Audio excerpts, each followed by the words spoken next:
Hello বন্ধুরা, তো অনেক দিন পরে আমি আবার শর্ট ভিডিও নিয়ে আসলাম। তো তোমাদের সঙ্গে কিছু এই কাজ করতে করতে তোমাদের সঙ্গে কিছু কথা আমি শেয়ার করি। কি বলো তো, সারা জীবন কি মানুষ একরকম থাকে না তো। একটু সামান্য মাটির জন্য আজকে আমার সকালবেলা কথা শুনতে হলো।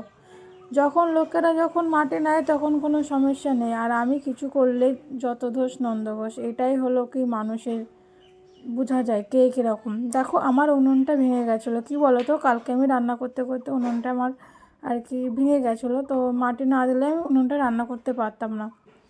আমার তো মাটি দিতেই হবে, না তো আমি রান্না করবো কী করে, তাই না বলো। কিন্তু মানুষ কি সারা জীবন বেঁচে থাকে? কার বাড়ি কার ঘর, কেউ কাউর না।